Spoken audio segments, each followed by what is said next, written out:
World War I, which is also known as the First World War, lasted from July 28, 1914 to November 11, 1918. After the war, Europe was in shambles.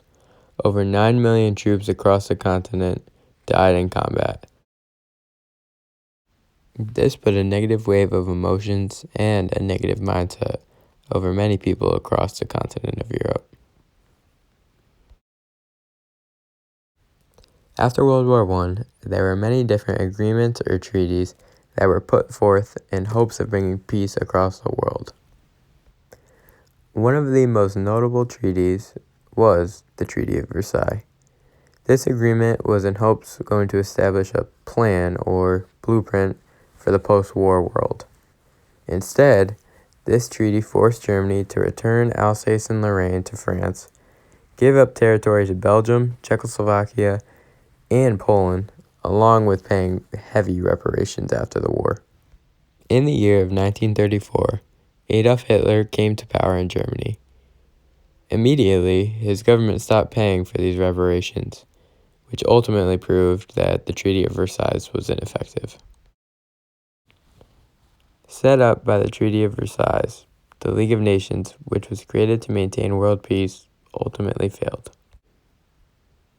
One of the main reasons it failed is because the League did not have any power to enforce any laws it put forward. The three most powerful countries in the world were not even a part of the League of Nations: USA, Russia, and Germany. Necessary to think of the League as something more complex than a security arrangement. I mean, it was a security arrangement, and that security arrangement failed. Insofar as the League was a collection of the great powers operating under the covenant as an agreement to keep the peace in a particular way, it failed because over time that alliance fell apart, revisionism became more powerful. After World War I, our country went into an economic depression. This was mainly due to the reason that U.S. factories had a large inventory of goods, but the general public was unable to purchase this large quantity.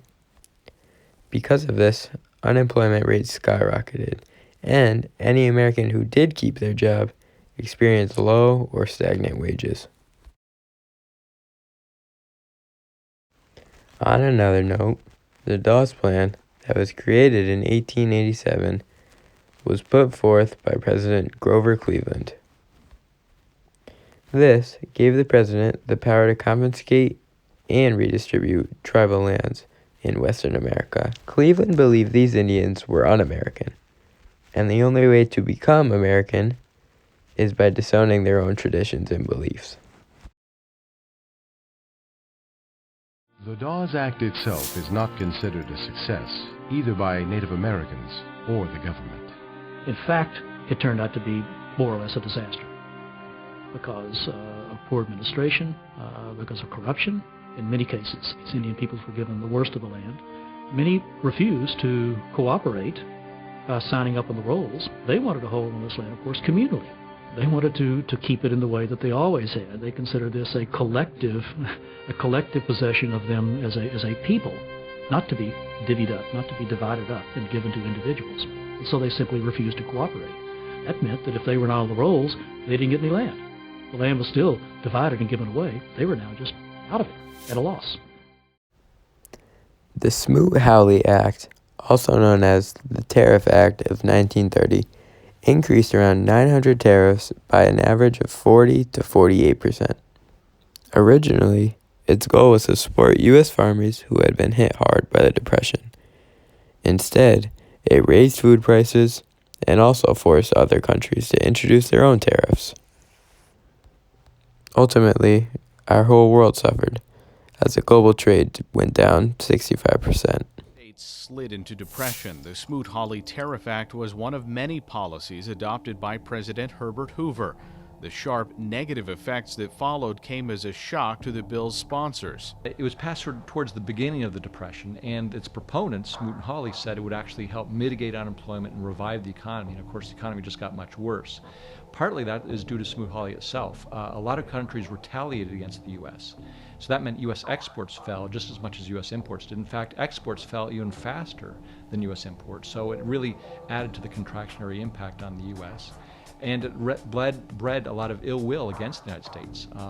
Other countries resented the fact that here was the world's largest economy, a creditor country that was trying to get other countries to repay their debts, and yet we were stopping them from in terms of their ability to repay those debts by earning the dollars that they needed to pay back those debts. So other countries resented it, they struck back at the U.S., and the whole world trading system sort of collapsed, in part because of this act. In the year of 1930, Britain and Germany came up with an agreement called the Munich Pact. This agreement allowed Germany to extend its territory into parts of Czechoslovakia. Minister Neville Chamberlain negotiated for Britain, while Adolf Hitler on behalf of Germany. Unfortunately, in March 1939, Germany seized the rest of Czechoslovakia, proving that they can't be trusted as they broke the Munich Pact. Just 6 years after the Munich Pact took place, the Spanish Civil War took off in the year of 1936. For the next 3 years, Spanish nationalist forces, led by Francisco Franco, rebelled against the Democrat-Republican Party. During the war, Hitler and Mussolini sent military and economic aid to Franco. This was a valuable time for them, as they were able to test all their new military technology. Unfortunately, by the end of the war, an estimated 200,000 people died from combat. During the Sino-Japanese War, Nanking, the capital of China, fell to Japan forces. Because of this, the Chinese government then decided to flee to Macau, which was a further island inland. The Japanese general, Matsu Iwana, then demanded that the whole city of Nanking be destroyed. Japanese troops then put forth a series of violent crimes against innocent civilians. Around 150,000 male war prisoners were slaughtered. Over 20,000 women and young girls of all ages ended up being raped and then killed shortly after.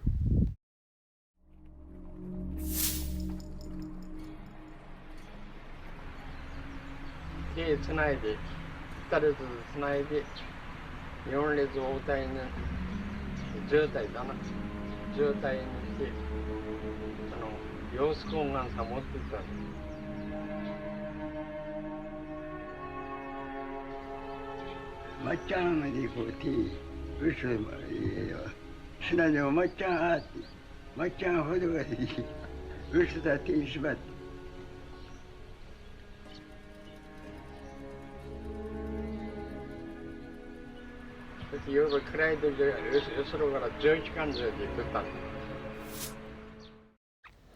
On another note, after the Japanese attack on Pearl Harbor, a wave of patriotism filled our country. Many Americans looked for ways to contribute to our war efforts. Around 11% of all Americans ended up fighting in World War II.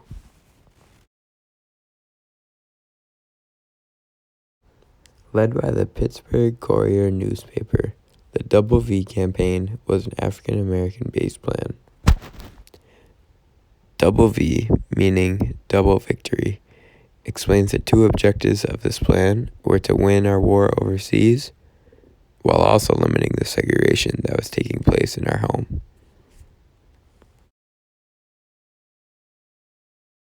Before the war, America had mobilized.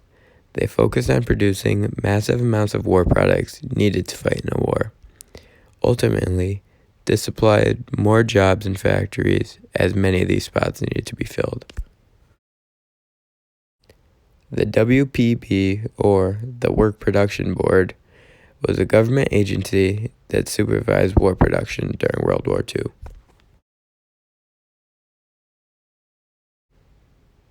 The Office of War Information worked closely with the media to encourage support of the war effort.